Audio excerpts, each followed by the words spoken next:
Assalamualaikum warahmatullahi wabarakatuh. Waalaikumsalam warahmatullahi wabarakatuh.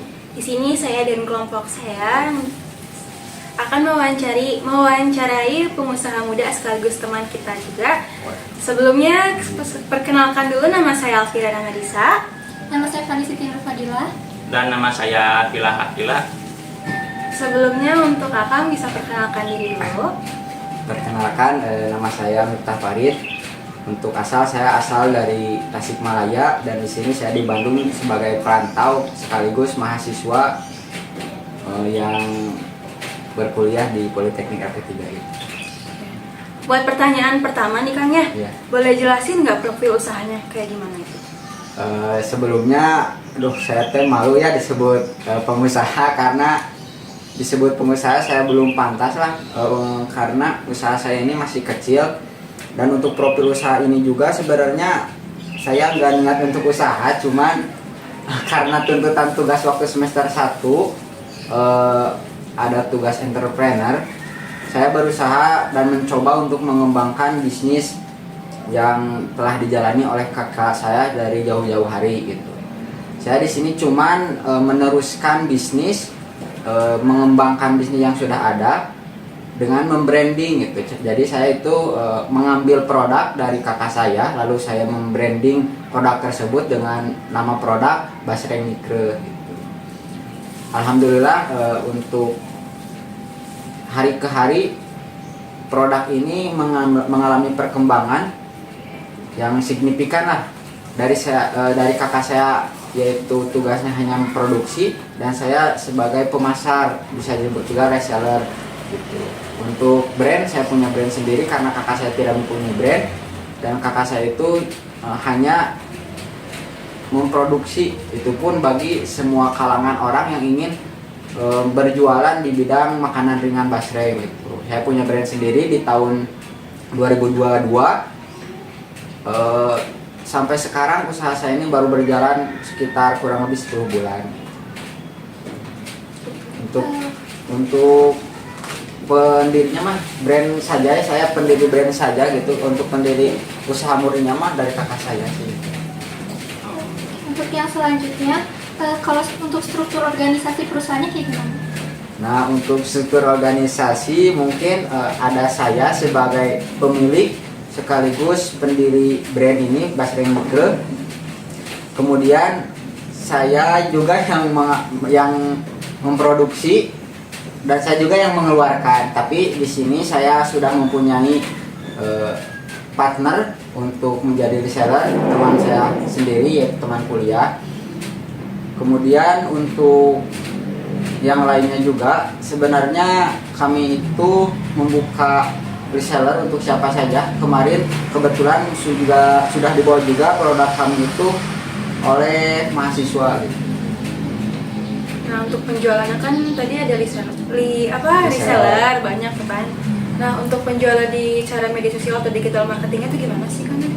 Nah, untuk digital marketing emang adanya bisnis ini sebenarnya jadi pengamalan ilmu dari kuliah ya, bukan saya tujuannya ingin mencari uang, tapi lebih ke pengenalan bisnis dulu terhadap diri saya dan positioning juga untuk brand saya gitu.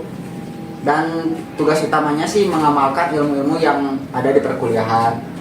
Nah, untuk digital marketing yang sudah saya pakai mulai dari Google Business, kemudian Instagram, ada juga Shopee, sama TikTok.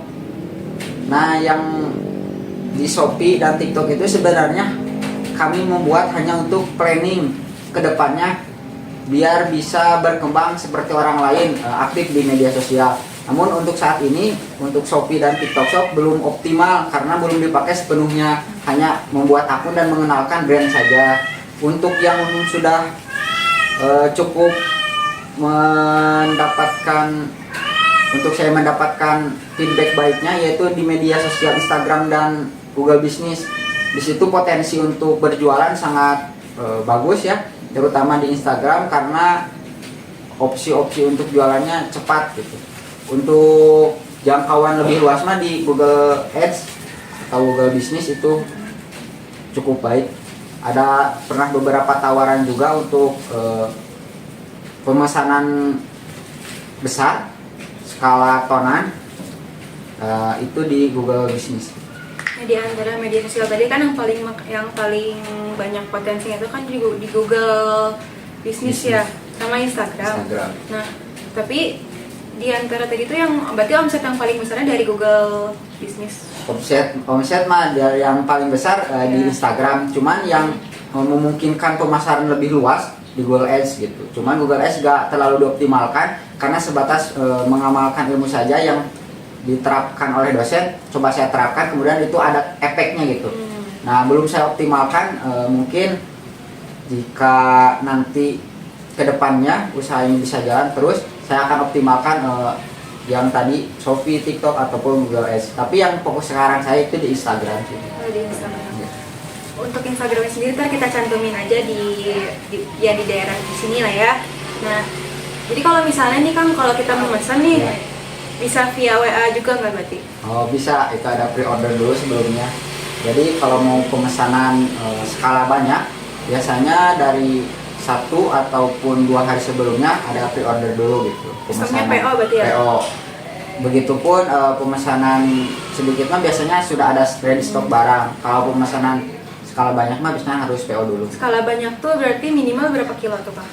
Bukan kiloannya, jualan di sini tuh ada berbentuk pack yang kecil, ada yang 3.000 dan pack yang agak besar 7.000 dan ada juga kiloan. Nah, untuk harga kilo ini ada bervariasi ya, beda-beda tergantung rasa. Dan di sini kami sudah mempunyai 5 rasa. Kemudian ada tambahan lagi 2 varian rasa kemarin yang baru tapi belum di launching. Yang baru itu rasa kacang gula merah sama kencur, rasa kencur. Nah, yang ada 5 sudah launching mah ada balado, pedas jeruk, asin jeruk, kemudian ada rendang dan sambal matah. Itu yang sudah launching ke pasaran. Yang 2 mah belum di launching di Bandung. Di antara varian itu yang paling sering dipesan orang tuh yang mana favoritnya gitu kan? Favoritnya yang asin jeruk sama pedas jeruk sih yang kebanyakan. Cuman yang dari produk orang lain yang belum ada tuh dari sambal matah dan rendang itu masih langka, hanya beberapa lah yang punya, termasuk saya gitu yang punya. Salah satu point of difference-nya dari yang lainnya. Point of difference-nya, jadi value-nya disitulah, value produk saya. Ini selain dari profil usaha tadi yang sudah sama Mita dijelaskan, ini kan kita belum tahu kan seperti nanti akan gimana ke depannya. Ini untuk inovasi apa sih yang mungkin pernah dilakukan dan mungkin kalau jika ada apa dampaknya kepada usaha? Mungkin inovasi yang sudah saya terapkan berdasarkan atas ilmu dari perkuliahan yang sudah saya terapkan, yaitu tadi digital marketing, menggunakan media sosial ataupun platform online ya. Kemudian kami juga lebih fokus di strategi pemasaran seperti apa sih yang bagus. Nah, kami berkaca dari mata kuliah, kemudian diimplementasikan di usaha ini gitu.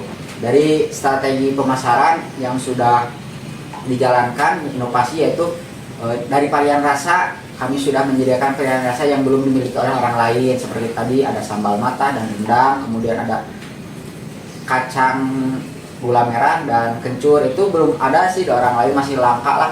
Dan saya sudah punya varian itu. Kemudian dari kemasan, nah sebetulnya ada strategi dan inovasi dari kemasan, cuman belum diterapkan dan diimplementasikan dalam usaha. Kami masih menggunakan atau saya masih menggunakan kemasan yang simple, hanya menggunakan logo saja, dan itu sasarannya untuk di daerah pesisiran. Dan rencana selanjutnya untuk daerah perkotaan, kami sudah membuat kemasan yang bisa dikatakan itu sebagai bentuk strategi atau inovasi dari saya untuk bisa mengimbangi produk-produk yang telah ada. Mungkin cukup sekian ya Kang pertanyaannya. Terima kasih atas jawabannya. Waktunya juga mohon maaf kalau kita ganggu waktunya Kang Ya, ya. nggak apa-apa. Jadi sekian wawancara dari kami dan Kang Mikta. Mohon maaf bila kesalahan. Wabillahi taufiq wal hidayah. Wassalamualaikum warahmatullahi wabarakatuh. Waalaikumsalam warahmatullahi wabarakatuh.